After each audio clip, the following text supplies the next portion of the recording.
자, 오늘 말씀은 대궐문에 앉아있는 모르드게라고 하는 말씀인데요.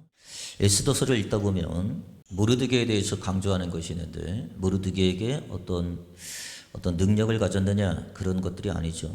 그 다음에 그가 어떤 업적을 쌓았느냐 그런 걸 보지 아니하시고, 성경은 계속해서 한 가지를 주목하고 있는데, 그가 어디에 있었느냐를 주목합니다. 그가 어디에 있었느냐. 그래서 성경 전체적으로 보면은 그 짧은 에스더이지만 그럼에도 불구하고 에스더서에 모르드게가 어디에 있었는지를 계속해서 집중하여 우리에게 보고하고 말씀하고 있다는 사실을 좀 기억해야 될 필요가 있거든요. 먼저는 에스더 2장 19절 말씀 보니까 처녀들이 다시 모을 때에 모르드게가 대궐문에 앉았다. 에스더 2장 19절에 있는 말씀 잘 한번 집중해서 보세요. 대궐문에 앉았다. 에스더서 2장 21절에 보니까 모르드게가 대궐문에 앉아 있을 때에 라고 얘기합니다. 에스더 3장 2절 3절에도 이렇게 얘기하죠. 대궐문에 있는 왕의 모든 신하들이 다 왕의 명령대로 하만에게 꿇어 절하되 모르드게는 꿇지도 아니하고 절하지도 아니하니 대궐문에 있는 왕의 신하들에게 모르드게에게 이르되, 여전히 대궐문에 있는 모르드게를 볼 수 있습니다.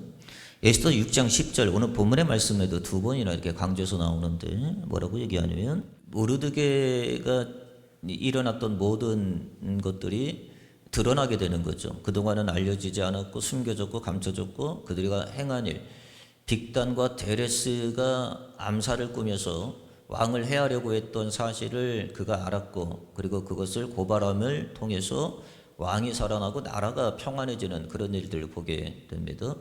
그런 일이 있어난 지가 벌써 오래된 시간이 지났음에도 불구하고 왕이 모르드게에게 뭔가 보상을 해주지 못했던 부분들, 그냥 지나쳤던 부분들이 있었다라고 하는 거죠. 하나님은 어느 날 하만의 계략, 그의 친구들과 또 그의 아내 세레스가 계략을 꾸밀 때 하나님은 그 밤에 아하스로 왕의 꿈에 나타나셔서 잠에서 떨쳐버리는, 하나님께서 잠을 내밀어버리시는 모습들을 우리가 보게 됐고, 그리고 우연인 것 같은데 아하스로 왕은 다시금 역대지를 읽으라 라고 말씀했는데, 역대지를 읽을 때 어디를 읽으냐면 모르드게의 공을 써져 있는 것을 읽게 됩니다. 그러면 모르드게의 공을 줬느냐 안 줬느냐 그것을 묻고 준 일이 없다 그럴 때 그가 그에게 공을 줘야 되겠다라는 생각을 가지고 누가 있느냐라고 묻습니다. 저녁까지 계책을 꾸몄던 하만이 이른 아침에 아하스로 왕에 가서 빨리 보고해서 하만을 아달월에 죽이려고 했던 모든 계획을 앞당겨서 모르드게를 죽이려고 했던 하만의 계략을 빨리금 시급한 나머지 아하스로 왕에 알리려고 했던 그런 급한 마음이 있었죠. 하나님은 그의 마음을 알게 하시고, 또 하나님께서는 그의 마음을 또 감찰하셔서 하나님이 아하스로 왕에게 마음의 감동을 줍니다. 뭐라고 얘기하냐면, 이런 자가 있는데 이런 자는 어떻게 해야 되느냐, 어떻게 상을 주어야 되느냐라고 했을 때 하만은 자기인 줄을 알아요. 모든 게 착각이죠. 자기인 줄을 알고 그런 자에게는 왕의 의복을 입히고 왕의 말을 타게 하고 오늘 모든 사람들에게 친송을 받게끔 거리를 다니게 해야 된다라고 얘기합니다. 그때 하나님은 그 아하스로 왕의 마음을 통해서 누구를 높이냐면 모르드게를 높입니다. 그러면 모르드게를 빨리 불러다가 그에게 왕관을 씌우고 왕의 의복을 입히고 그에게 모든 성어기를 돌아다니면서 그를 친송해라 라고 얘기합니다. 놀라운 사실이죠. 하만은 그때부터 이제 머리를 또 잡고 집으로 또 돌아가는 오늘 장면의 모습을 보게 됩니다. 그런데 오늘 중요한 것은 뭐냐면 두 번이나, 오늘 본문에 보면 두 번이나 뭘 읽냐면은 아하스로 왕이 하만을 그 모르드게를 부를 때 뭐라고 그러냐면 대궐문에 앉아 있는 자를 데려오라고 그러는 거예요. 여전히 그는 그 자리에 있어요. 이 자리를 떠나서는 모르드게가 해석이 안 됩니다. 그러니까 모르드게를 이해하려면 성문 어기에 앉아있는 모르드게의 모습이 떠오르지 아니하고서는 에스더를 읽어나갈 수가 없어요. 두 번이나 이렇게 얘기합니다. 에스더 6장 10절 말씀 볼게요. 이에 왕이 하만에게 얘기합니다. 아하스로 왕이 하만에게 뭐라 그러냐면, 하만에게 이르되 너는 내 말대로 속히 왕복과 이 왕복과 와를 가져다가 대궐 문에 앉은 유다 사람 모르드게라고 한단 말이에요. 앉아. 여기 굉장히 중요한 이제 우리가 배워야 될 단어가 있는데, 대궐 문에 앉아 있는 유다. 그냥 이렇게 얘기하면 빨리 모르드게를 데려오라 그러면 되잖아요. 근데 모든 사람들에게 각인이 된 게 뭐냐면 이 모르드게는 항상 대궐 문에 앉아 있는 자였습니다. 모르드게의 모든 일은 어디에서 일어났냐면 대궐 문에 앉아 있을 때 모든 일이 일어났어요. 빅단과 데레스가 음모를 꾸며서 왕을 해하려고 할 때도 어디서 알았냐면은 대궐 문에 앉아 있을 때 그가 알았어요. 그리고 대궐 문에 앉아 있을 때 에스더와 소통을 했고요. 그리고 오늘 본문에도 마찬가지죠. 그가 언제든지 그가 나오는 곳에는 언제든지 대궐 문에 앉아 있는 유다 사람 모르드게로 나온다는 말이에요.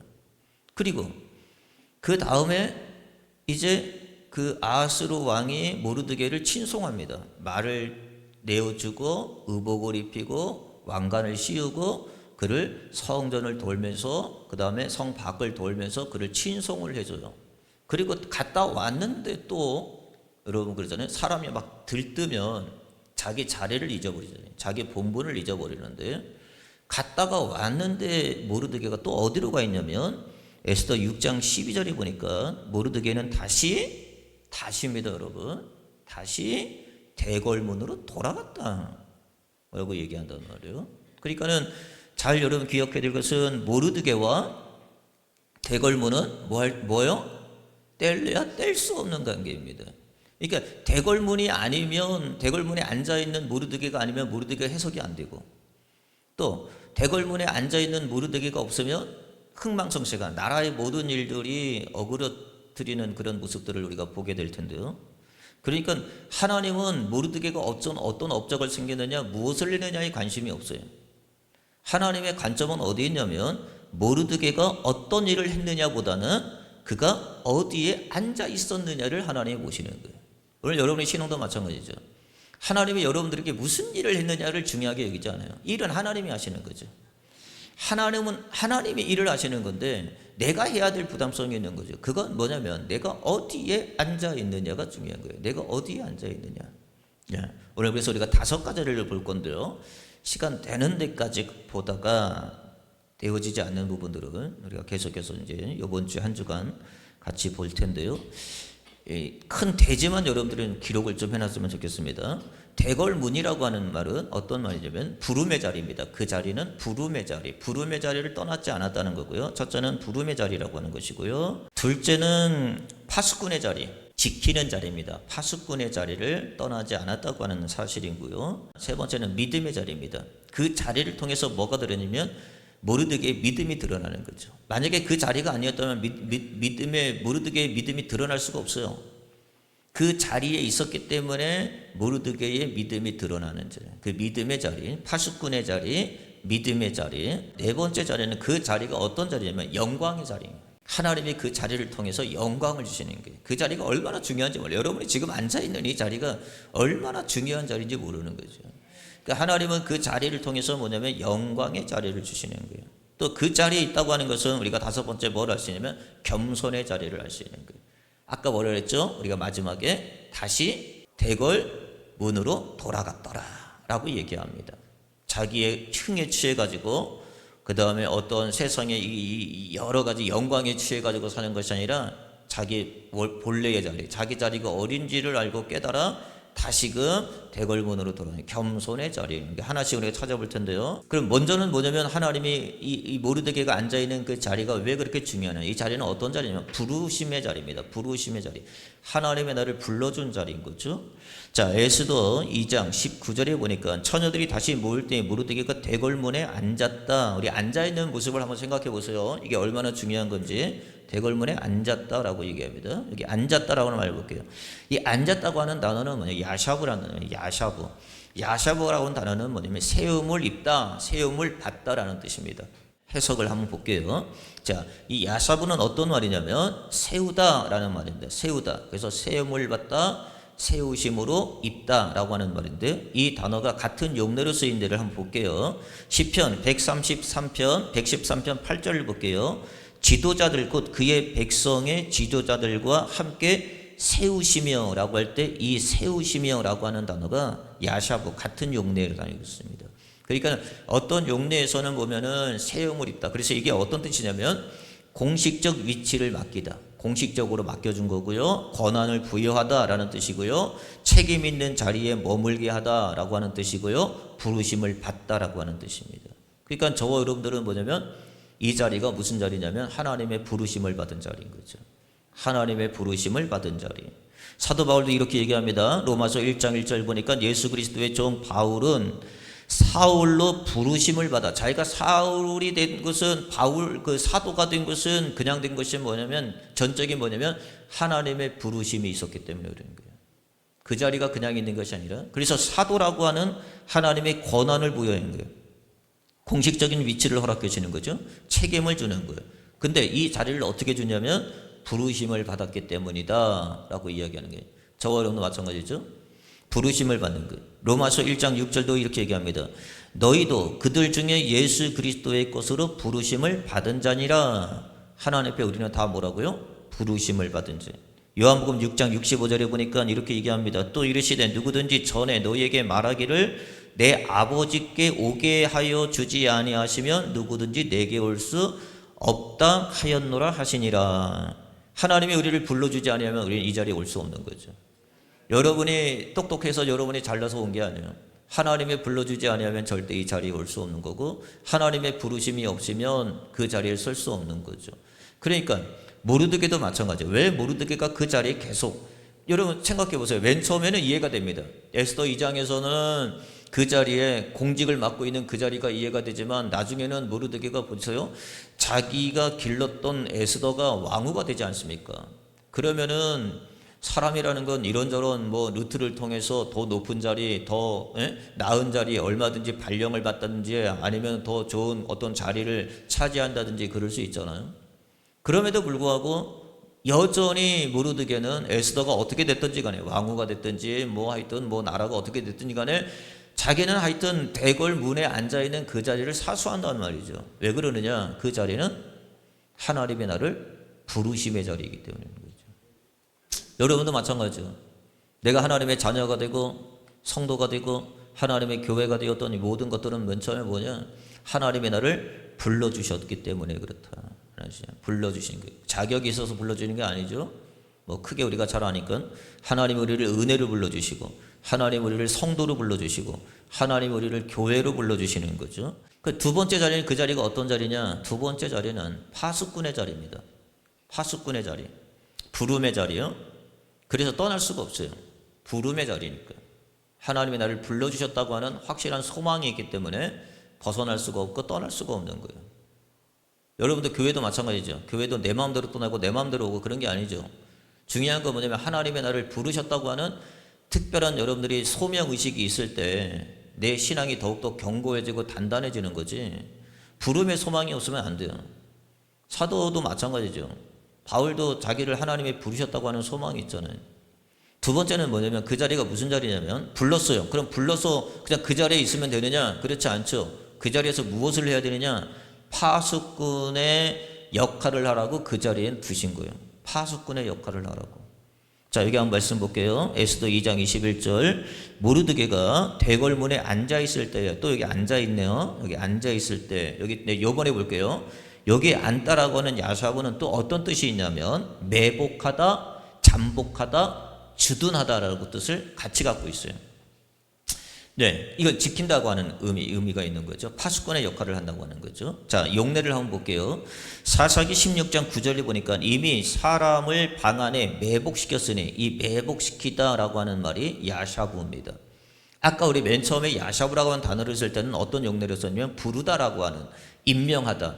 하나님이 권한을 주다, 하나님이 직함을 주다, 하나님이 부르시다. 그걸 위해서 하나님이 그 자리를 위해서 부르신 거예요.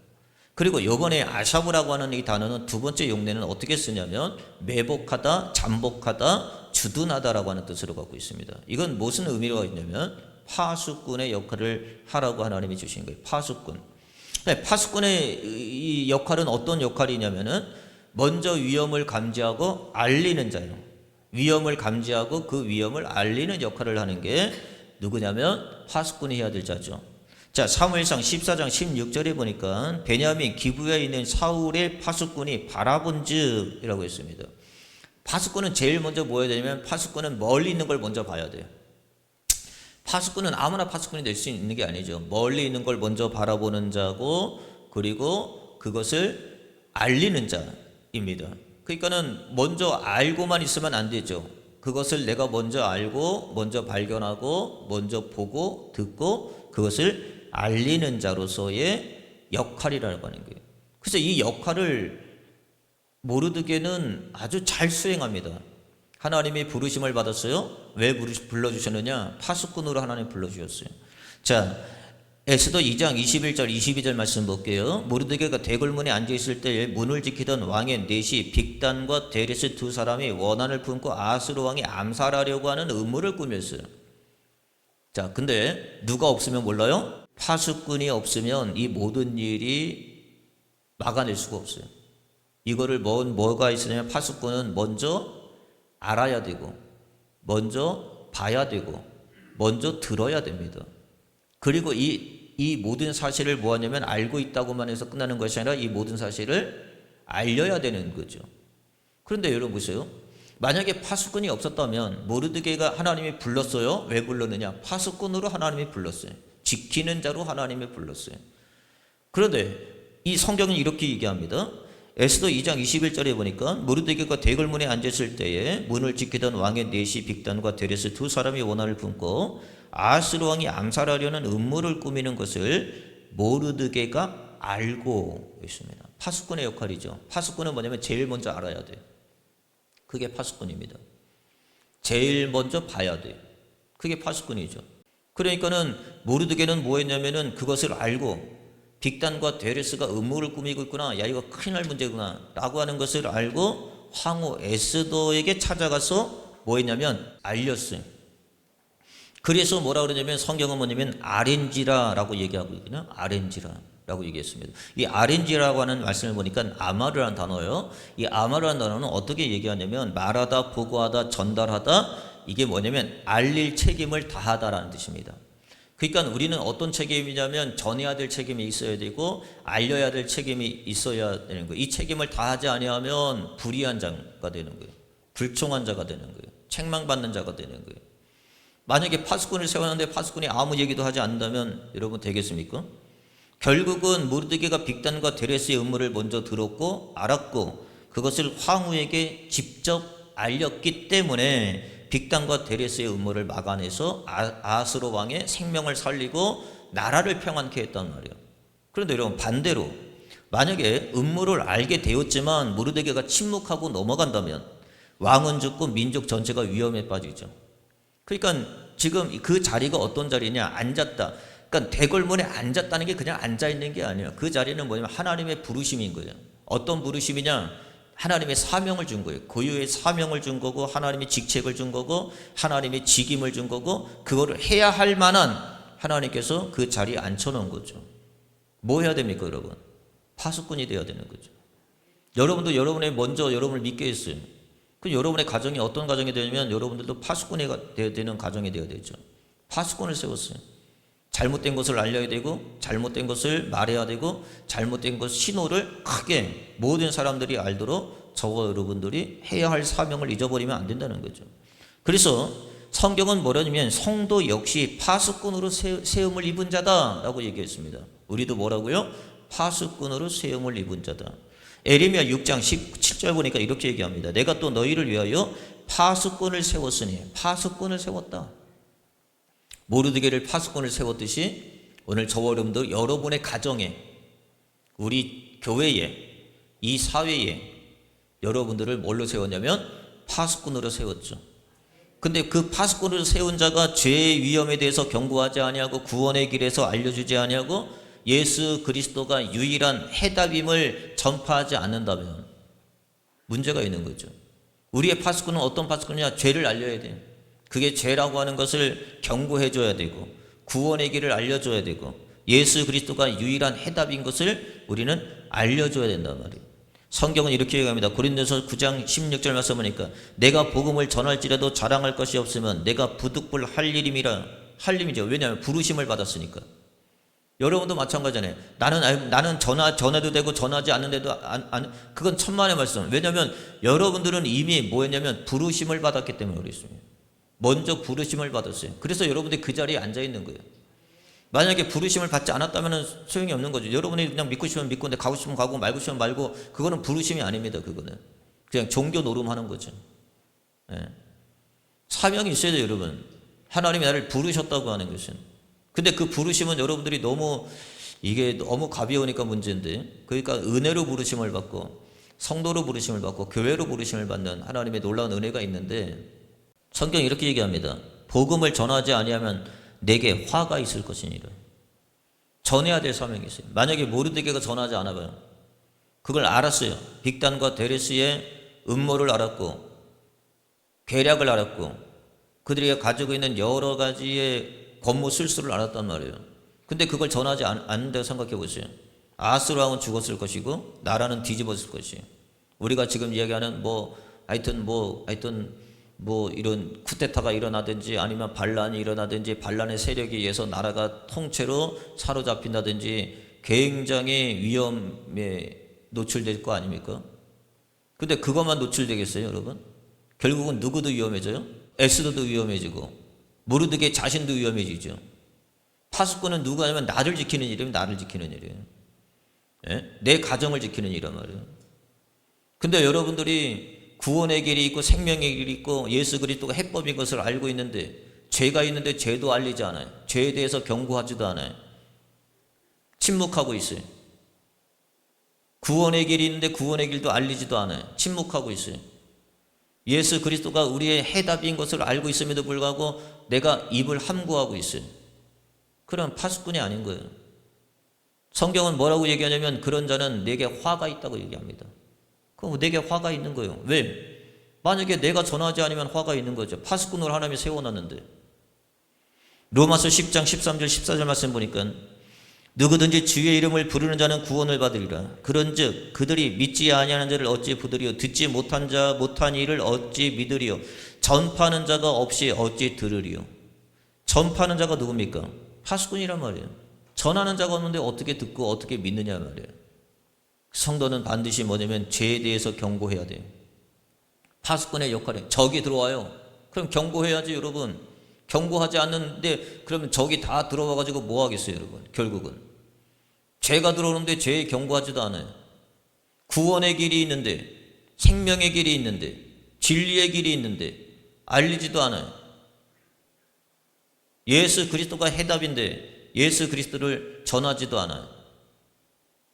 결국은 어떻게 되냐면 결국은 내게 화가 있다고 얘기합니다. 에스겔서 3장 17절 18절 말씀 보니까 이렇게 얘기하죠. 인자야 내가 너를 이스라엘 족속의 파수꾼으로 세웠으니 하나님이 우리를 뭘로 세웠냐? 파수꾼을 세웠어요. 모르드게를 왜 그 자리에 앉혀놨느냐? 대궐문에 앉아있는 모르드게를 보세요. 뭐 하라고 앉혀놓은 거예요? 파수꾼으로 세우는 거예요. 파수꾼으로 지키라고. 모든 소식을 들으면 전해주라고. 모든 소식을 들으면 알리라고. 만약에 파수꾼으로 세워놨는데 핸드폰이나 보고 있고 딴짓이나 있고 멍하니 딴짓을 하고 있으면 배가 산으로 가는 거지. 나라를 다 잃어버리는 거예요. 아하스 왕 다 죽는 거고요. 에스더 이런 역사가 일어나지 못합니다. 모르드게도 마찬가지고. 그러면 아달월 모든 민족이 그냥 유다인들이 다 죽고 함몰되는 거예요. 그냥. 그래서 하나님이 모르드게를 뭘로 세우냐면 파수꾼으로 세워요. 파수꾼. 잠복하는 자, 주둔하는 자, 지키는 자. 우리 가정도 마찬가지예요. 여러분의 가정에 한 사람씩 하나님이 파수꾼으로 세워놨어요. 어떤 사람은 자녀가 될 수 있고 어떤 사람은 남편이 될 수 있고 어떤 사람은 아내가 될 수 있고 여러분이 지금 온 사람들은 거의 다 보면 하나님이 여러분을 파수꾼으로 세워놨단 말이에요. 근데 파수꾼이 날마다 잠이나 자고 있고 경고도 하지 아니하고 알리지도 아니하고 맨날 핸드폰만 쳐다보고 있고 그렇다고 생각해 보세요 여러분. 그 가정을 어떻게 되겠어요? 하만이라고 하는 자가 침략해서 쑥대밭이 되는 거예요. 지킬 자가 하나도 없어요. 맨날 세상은 매일같이 계략과 매일같이 그 음모들이 아주 그냥 창궐한데, 여러분들이 파수꾼이 있어서 제일 먼저 봐야 될 거 아니에요. 파수꾼은 뭐 하는데? 멀리 있는 걸 보는 자입니다. 멀리 있는 거. 가까운 건 누가 못 봐요? 가까운 건 다 보지. 여러분들이 이미 알잖아요. 멀리서 벌써부터 이 가정에, 이 자녀의 이 믿음의 삶 가운데 벌써 흑암의 권세가 몰려오는구나. 여러분 저기 보면은 먹구름이 몰려오는 게 안 보입니까? 야, 빨리 하면 빨리 빨래 걸어라 막 하잖아요. 저기서 먹구름이 올려오면 빨리 빨래 걷고 막 하지 않습니까? 장독대 닦고 막 하지 않습니까, 여러분? 여러분 인생도 마찬가지 아니에요. 저 멀리서 벌써 흑암의 그림자, 어둠의 세력들이 몰려오는 것을 파수꾼이 봐야죠. 그걸 보면 여러분들이 뭐 해야 되면은 빨리 방비하고 대책하고 알려야 되고 여러분들이 힘을 써야 되는 거 아닙니까? 그런데 파수꾼의 집마다 없어요. 가정마다 없어요. 나라마다 없어요. 그럼 어떻게 되겠어요? 예? 우리가 경찰도 마찬가지잖아요. 경찰도 여러분 그 직을 왜 줬어요? 파수꾼으로 세워놨잖아요. 정의와 공의를 위해서 세워놓은 거 아니에요. 그런데 그 공의와 정의를 세우라고 파수꾼을 세워놨는데, 예? 세상과 결탁해가지고 돈이나 뒤에서 뜯어먹고 그리고 다 봐주고 눈 감아주고 막 그러면 여러분 이 나라가 어떻게 되겠어요? 너는 내 입을 말을 듣고 나를 대신하여 그들을 깨우치라. 깨우치라는 거예요. 알리라는 거예요. 경고하라는 거예요. 아까 그랬잖아요. 죄에 대해서는 경고하고 구원의 길이 있음을 알리고 예수 그리스도가 해답임을 알리고. 여러분 지금 문제가 있어요? 내가 경고하는 거예요. 예수 그리스도가 답입니다, 여러분. 예수 그리스도가. 가령 내가 악인에게 말하기를 너는 꼭 죽으리라 할 때에 내가 깨우치지 아니하거나 말로 악인에게 일러서 그의 악한 길을 떠나 생명에 구원하게 하지 아니하면 그 악인은 그의 죄악 중에서 죽으려니와 내가 그의 핏값은 내 손에서 찾을 것이니라. 알리지 아니하면 파수꾼의 역할을 감당하지 못하면 그 핏값은 누구한테 하면 당사자에게 찾는 거예요. 하나님이 여러분들을 여러분의 가정에 파수꾼으로 세워놨어요. 죄가 있는데 죄의 경고도 하지 않아요. 구원의 길이 있는데 알리지도 않아요. 해답이 있는데 가르쳐주지도 않아요. 그러면 그 죄에 의해서 그 사람은 죽을 것이에요. 그러나 그에 대한 모든 문제는 원인은 누구한테 찾느냐? 저와 여러분에게 찾는다는 거예요. 내가 너를 불렀지 않느냐? 파수꾼으로 불렀지 않느냐? 경계하라고 불렀지 않느냐? 고하라고 불렀지 않느냐? 알리라고 부르지 않았느냐? 그런데 너는 왜 침묵하고 있냐? 너는 왜 조용하고 있냐? 너는 왜 입 다물고 있냐? 너는 왜 아무 말도 안 하고 있냐? 왜 너는 멍청이처럼 핸드폰만 쳐다보고 있냐? 주님이 말하시는 거예요.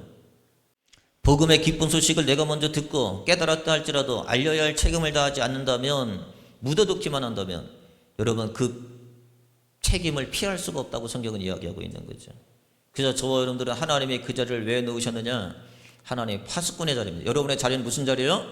파수꾼의 자리입니다. 지금 여러분들은 어디 자리에 있냐면 파수꾼의 자리에 있어요.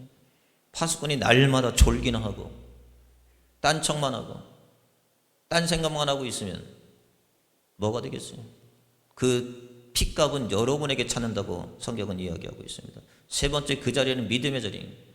대궐문에 앉아있다라고 하는 그 자리는 믿음의 자리인 거죠. 성경은 또 이렇게 얘기합니다. 에스더 3장 2절 3절 말씀 볼게요. 대궐문에 있는 왕의 모든 신하들과 다 왕의 명령대로 하만에게 꿇어 절하여 모르드게는 꿇지도 아니하고 절하지도 아니한. 대궐문에 있는 왕의 신하들이 모르드게에게 이르되, 대궐문이 하여튼 어디서 모르냐면 여러분 이런 거죠. 모르드게가 신앙이 있느냐 없느냐, 모르드게가 믿음이 있느냐 없느냐를 어디서 드러나게 되냐면 대궐문에서 다 드러나요. 여러분 중요한 건 뭐냐면 여러분들에게 믿음이 있느냐 믿음이 없느냐는 어디서 드러나냐면 여러분이 지금 앉아있는 이 자리에서 다 드러나는 거예요. 이 자리가 그냥 자리가 아니에요, 여러분. 그러니까 대궐문에 앉아있는, 그러니까 우리 믿음의 삶 가운데 대궐문에 앉아있는 그리스도인이라고 하는 제가 제목을 지었는데, 오늘 믿음의 삶 가운데 여러분이 앉아있는 이 자리가 무슨 자리인지 아세요? 이 자리가 믿음의 자리예요. 믿음이 있느냐 없느냐를 어떻게 하냐면 이 자리에 있느냐 없느냐를 통해서 알게 되는 거예요. 모르드게가 여러분, 믿음이 어떻게 있어요? 모르드게가 어떻게 알아요, 여러분? 모르드게 인생을 우리가 알 수 없는데. 그런데 모르드게가 믿음이 있느냐 없느냐, 신앙이 있느냐 없느냐, 정말 그것이 어디서 드러나느냐면 대궐문에 앉아있을 때 그것이 드러나요. 다. 왜냐하면 대궐문에 앉아가지고 무릎 꿇지도 아니하고 절하지도 아니한다고 그랬어요. 3장 5절도 마찬가지입니다. 하만이 모르드게에게 무릎 꿇지도 아니하고 절하지도 아니에요. 왜? 대궐문에 지나갈 때 무릎을 꿇지도 아니하고 절하지도 아니에요. 에스더 5장 9절에 보니까 그날 하만의 마음이 기뻐 즐거이 나오더니 모르드게가 대궐문에 있어 일어나지도 아니에요. 한결같죠. 어떻게 보면 모르드게의 신앙은 한결같아요. 대궐문에 앉아있고 하만을 보면 일어나지도 아니하고 절하지도 아니하고. 그건 무슨 말이에요, 여러분? 그 자리가 모르드게는 무슨 자리냐면 믿음의 자리인 거예요. 믿음을 지키는 자리예요. 믿음을 시험하는 자리. 그러니까 우리도 마찬가지죠. 우리도 하나님의 믿음을 시험하는 자리입니다, 여러분. 여러분이 있는 그 자리가 무슨 자리인지 아세요? 믿음을 시험하는 자리예요. 믿음을 흔들어 보는 자리입니다. 그런데 모르드게는 뭐냐, 눈 하나 깜빡하지 않아요. 요동하지 않습니다. 거기에 반응하지 않습니다. 절하거나 무릎을 꿇거나 그런 일이 없는 거죠. 그래서 성경은 뭐라냐면 모르드게가 믿음이 있구나, 믿음으로 사는구나 라고 하는 것을 어떻게 알 수 있느냐? 대궐문에 앉아있을 때 그는 알 수 있어요. 만약에 모르드게가 하만에게 절했다면 얼마나 편해요? 얼마나 안전합니까? 아무 문제도 일어나지 않아요. 그렇지 않아요, 여러분? 만약에 저 여러분도 마찬가지잖아요. 세상에 나가서 세상에 편 들어주고 세상에 짝대어주고 세상에 여러분들이 기대어 산다면 아무 문제도 일어나지 않습니다. 만약에 모르드게 생각해 보세요. 모르드게가 하만에게 절 한번 한 거고 그게 뭐가 어려워요? 그게 뭐 대수입니까? 하면 되지. 그냥 하면 그만이지. 눈 딱 감고 그냥 미친 척하고 죽은 척하고 그냥 하면 되는 거 아니겠어요? 그런데 그 자리가 무슨 자리인지 아세요? 그 자리는 믿음을 지키는 자리예요. 여러분에게 있는 그 자리가 무슨 자리입니까? 눈 한번 질끔하고 하면 그만이에요? 아무 생각 없이 그냥 살면 그만입니까? 에라 나 모르겠다 하고 하면 그냥 그만입니까, 여러분? 그렇지 않아요. 여러분이 있는 그 자리가 무슨 자리냐? 대궐문에 앉아있는 자리예요. 그럼 그 자리는 무슨 자리냐? 믿음으로 사는 자리입니다. 믿음을 지키는 자리예요. 여러분이 어딜 가든지 마찬가지예요. 그 자리에서 여러분이 믿음이 지키는 자가 돼요. 모르드게는 절하지도 아니하고 무릎 꿇지도 않았어요. 만약에 모르드게가 절 한 번 했으면 얼마나 편했을까? 괴로움 당하지도 않아요.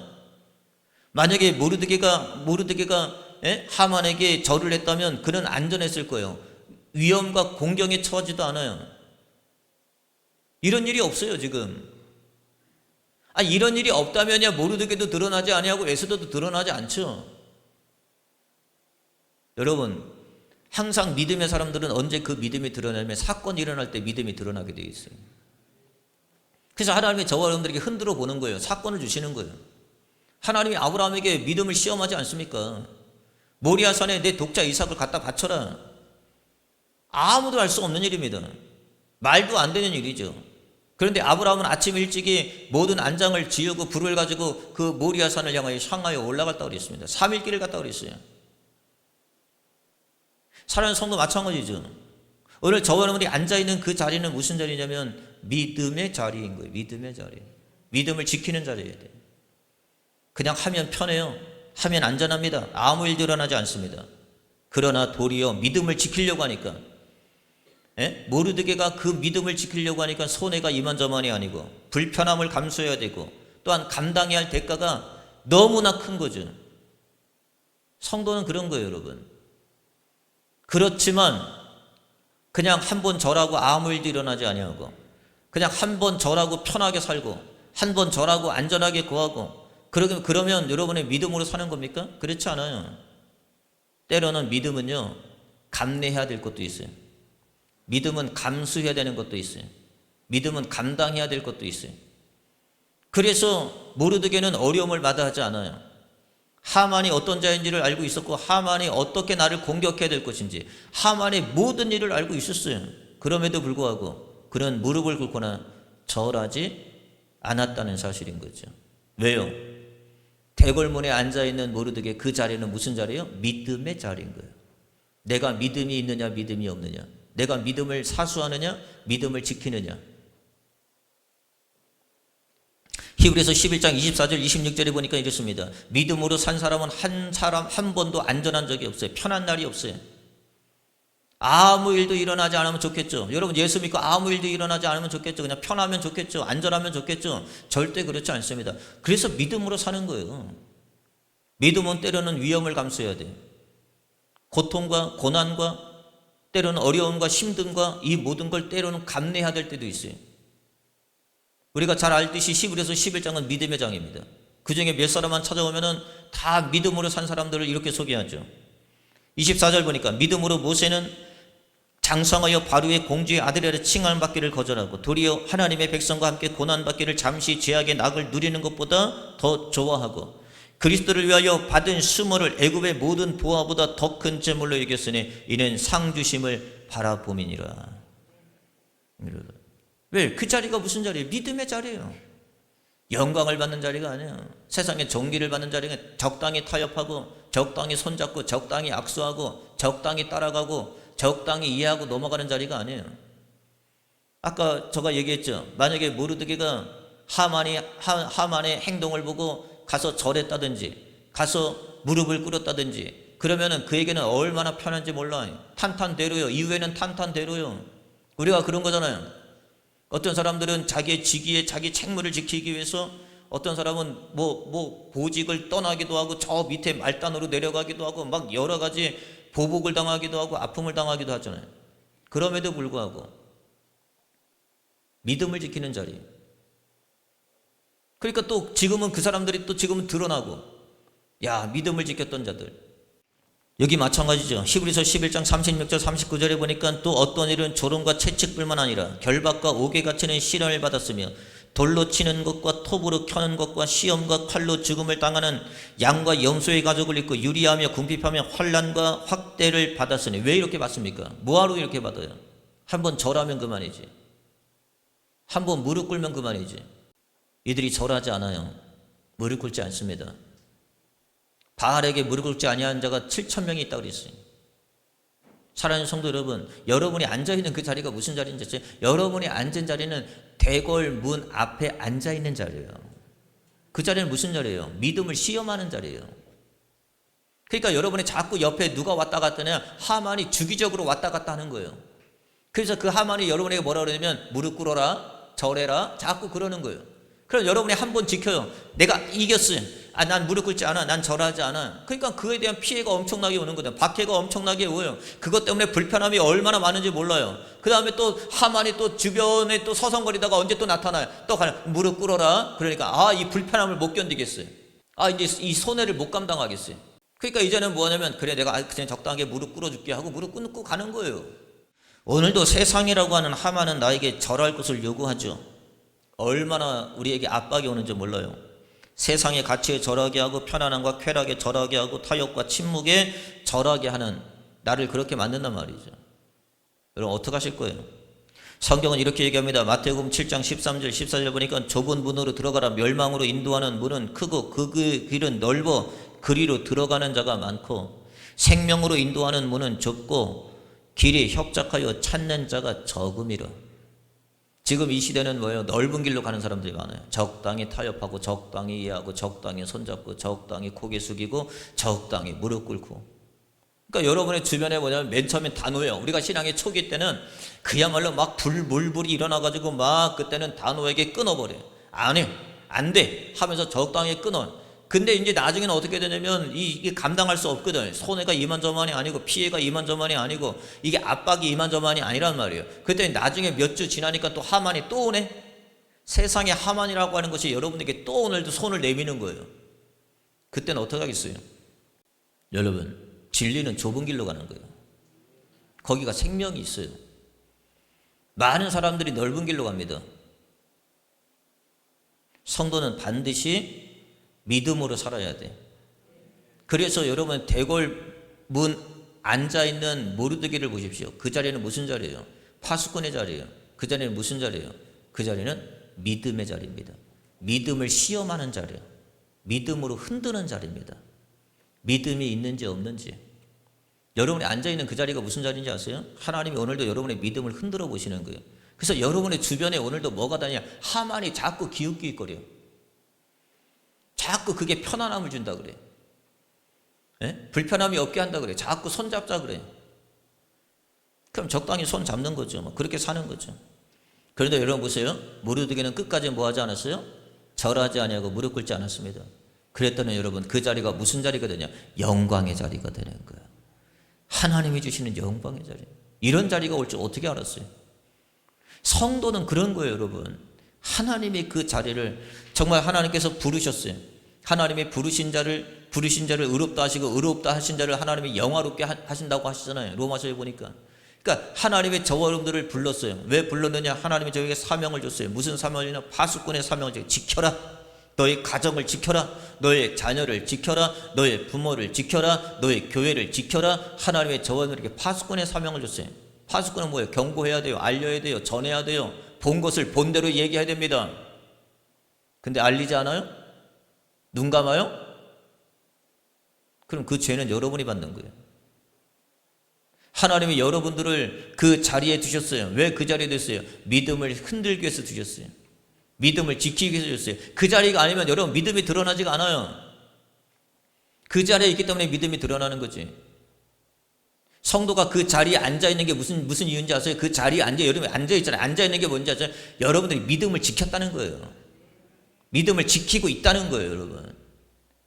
예? 하만이 여러분 그 자리에 있지 못하게 하기 얼마나 요동하는데 여러분. 예? 더군다나 저와 여러분의 삶 가운데 그 자리가 무슨 자리인지 아세요? 지키고만 있으면 영광의 자리가 되는 거예요. 여러분 놀랍죠? 그 아하스로 왕이 뭐라고 그러냐면 하만을 부를 때, 그 모르드게를 부를 때 이렇게 이야기합니다. 성경이 이렇게 얘기하죠. 자, 오늘 본문에 보니까 이에 왕이 하만에게 이르되 너는 내 말대로 속히 왕복과 말을 가져다가 대궐 문에 앉은 유다 사람 모르드게에게, 여전히 그 자리에 앉아있는, 시험을 다 이겼어요. 역경과 고난을 다 이겼어요. 적당히 타접하고 무릎 꿇고 절하지 아니하고 끝까지 믿음을 사수하면서 그 자리에 서 있어요. 그 자리에 앉아있는 거예요. 하나님은 잊지 않아요. 그래서 아하스로 왕을 통해서 모르드게에게 뭐라고 얘기하냐면 하만에게 이렇게 얘기합니다. 모르드게에게 왕관을 씌워라. 모르드게에게 왕복을 입혀라. 모르드게에게 왕의 말을 태워라. 그리고 성을 다니게 해라. 다니면서 뭐라면 존귀한 자가 지나간다. 존귀한 자가 지나간다. 존귀한 지가 지나간다. 여러분 하나님이 그를 얼마나 높여주는지 몰라요. 영광을 받게 하시는데 하나님 여러분이 마찬가지죠. 믿음을 지키고 믿음을 사수하고 파수꾼의 역할을 감당하면 누가 높여주냐? 하나님이 높여주는 거예요. 하나님이 높여주는 거고 하나님이 세워주는 거고 하나님께서 저와 여러분 삶 가운데 영화롭게 하시는 거예요. 모르드게는 왕복을 입고 왕의 말을 타고 성중에 아주 존귀한 자로 친성을 받습니다. 그렇다면 이런 거죠. 영광의 자리는 어디냐? 다른 곳이 아니라 지금 여러분이 앉아있는 그 자리인 거예요. 내가 앉아있는 그 자리, 여러분이 앉아있는 이 성전의 그 자리인 거죠. 여러분이 이 자리를 여러분들이 지키고, 여러분 그런 거 아니에요? 한 주간도 여러분 어떤 일이 일어날지 모르잖아요. 한 주간도 어떤 일이 일어났잖아요, 여러분. 여러분의 삶 가운데. 그럼에도 불구하고 여러분들이 다 이겨내고 이 자리를 지키는 거 아니겠어요? 이 자리가 무슨 자리인지 여러분 아세요? 그냥 와서 한번 앉아있다가 가는 자리가 아니란 말이에요. 믿음을 지키는 자리예요. 하만은요, 여러분 이 자리에 못 있게 하는 겁니다. 떠나가게 하고 적당히 타협하게 하고, 그래서 무슨 일이 있으면 거기 가게 하고, 무슨 일이 있으면 또 저쪽 가게 하고, 뭐 여기 결혼식이 있다면 또 이런 결혼식 가고, 저기 돌잔치 있다면 또 저런 돌잔치 가야 되고, 저기 또 뭐 장례 갔다면 또 저기 장례 가야 되고, 뭐 여기 또 얼마나 공사가 다 망한지 몰라요. 그러니까 언제 지킬 거요? 지키셔야 돼요. 여러분이 이 자리에 있다고 하는 것은 여러분의 그 하나님의 믿음의 자리를 지키는 거예요. 알아요? 하만은요, 여러분들을 이 자리에 오지 못하게 한다니까. 어떻게든지 오지 못하게, 세상에 무릎 꿇게 하고, 세상에 적당히 빠지게 하고, 세상에 적당히 결탁하게 하고, 적당히 손잡게 하고, 적당히 물러서게 한단 말이에요. 아유, 바쁜데, 이게 일이 지금 뭐 적당히 한단 말이에요. 적당히. 그런데 여러분 그 자리 지키잖아요. 여러분 하나님은 저와 여러분들에게 영광으로 주시는 거예요. 영광으로. 하나님의 저와 여러분을 높여주시는 거예요. 그러니까 우리의 삶 가운데 성경은 이렇게 얘기합니다. 로마서 8장 18절에 보니까 생각하건대 현재 고난은 장차 우리에게 나타날 영광과 비교할 수 없다. 현재는 고난 받는 것 같은데 여러분 그 자리가 무슨 자리냐면 영광의 자리인 거예요. 근데 어떤 사람은 그런 거예요. 영광의 자리를 버리고 떠나는 거지. 영광의 자리를 등지고 떠나는 거예요. 나는 안타까운 거예요. 대마라고 하는 사람은 얼마나 안타까운 사람인지 몰라요. 네? 대마라고 하는 사람은 어떤 사람이냐면 초대교회 함께 일꾼이었어요. 그야말로 누구보다도 열심히 했던 사람이에요. 바울과 함께 동역자였고 바울과 함께 믿음의 고백을 나눴던 그런 자란 말이에요. 그런데 그가 언제부턴가 하만이 주변에서 자꾸 오는 거예요. 자꾸 끌어. 하만이라고 하는 똥파리들이 자꾸 끌어가지고 그가 결국은 뭐냐면 하나님을 버리고 세상이 좋아서 하나님을 등지고 떠나가는 인생이 됐단 말이에요. 무슨 영광이 있겠어요? 성경이 이렇게 이야기해요. 아까 뭐라 했죠? 하나님은 모르드게를 하나님 뭐냐면은 부르셨다고 해요. 자, 부르신 자를 어떻게 하시냐면 여러분들 불렀죠? 은혜로 불렀어요. 성도로 불렀어요. 저와 여러분들을 교회로 불렀어요. 저와 여러분들을 그리스도인으로 불렀어요. 왜 불렀느냐? 여러분 써먹으려고요? 그런 게 아니에요. 하나님의 저를 부르시고 부르신 자를 또한 의롭다 하시고 의롭다 하신 자를 또한 영화롭게 하시는 자리다. 하나님은 저와 여러분들을 영화롭게 하시려고 하나님을 불렀다는 거예요. 그래서 지금은 저와 여러분들이 믿음의 자리지만 끝에는 영광의 자리로 뒤바뀐단 말이에요. 지금은 여러분들이 그 자리가 믿음의 자리입니다. 그런데 하나님께서 여러분들에게 영광의 자리를 주시는 거죠. 마지막 5번째, 그 자리가 무슨 자리냐? 그는 겸손의 자리였습니다. 여러분, 와, 우리가 그냥 춤을 춰요. 어떻게 보면 기분이 둥 떠요. 이게 우리가 절제할 수 있을 정도로 붕 뜹니다. 지금 모르드게가 그런 거 아니겠습니다? 하루아침에 입장이 완전히 달라졌어요. 하만이 받아야 될 영광이라고 생각했는데 그 영광이 모르드게에도 갔어요. 왕이 쓰는 면류관을 쓰고 왕이 없는 의복을 입고 왕이 타는 말을 타고 오 존귀한 자요 존귀한 자요 존귀한 자요 존귀한 자요 하면서 온 동네를 다 다니면서 그가 얼마나 높아졌는지 몰라요. 근데 성경은 또 이렇게 얘기하죠. 에스더 6장 12절 보니까 모르드게는 다시 궁궐문으로 돌아왔다. 무슨 얘기입니까 여러분? 그는 그럼에도 불구하고 겸손했다는 거예요. 여러분이 있는 그 자리가 무슨 자리인지 아죠? 여러분이 지금 앉아있죠? 그 앉아있는 그 자리가 여러분들이 무슨 자리냐면 겸손의 자리인 거예요. 겸손한 자가 무릎 꿇는 거고 겸손한 자가 예배 드리는 거고요. 겸손한 자가 주님 앞에 기도하는 자예요. 그러니까 그 자리에 앉아있는 것만으로도 여러분들은 뭐냐면 아유 겸손. 성경은 이야기합니다. 겸손한 자에게는 은혜를 주신다고 얘기합니다. 겸손한 자에게는 하나님이 은혜를 주시는 거예요. 그러니까 항상 이 모르드게는 교만하지 아니하고 자만하지 아니하고 우쭐거리지 아니하고 기고만장하지 아니하고 뭔가 고개 들지 아니하고 그러면 그럴수록 더 겸손해지고 겸손해져서 자기 자리 다시금 어디를 갖다 놔도 자기 자리 무슨 일을 해도 자기 자리. 근데 우리는 잘 생각해 보세요. 세상에 뭘 좀 가지고 뭔가 높아지고 뭔가 바빠지고 뭔가 있어지면 자꾸 뭐냐면 그 자리를 떠나. 다시금 그 자리에 오지 않아. 그 자리에 오려면 몇십 년 걸려. 다 나중에는 다 망하고 나서 다 없고 나서 다 부도나고 나서 다 깨지고 나서 다 병들고 나서 그때와 모르드게는 그렇지 않잖아요. 바로 영광을 받았음에도 불구하고 다시 그 자리에 갔어요. 겸손의 자리. 여러분 믿음의 삶 가운데 모르드게를 통해서 우리가 모르드게는 부르심을 받았어요. 그 자리가 무슨 자리입니까? 파수꾼의 자리입니다. 알리는 자리예요. 그 자리가 무슨 자리입니까? 믿음의 자리입니다.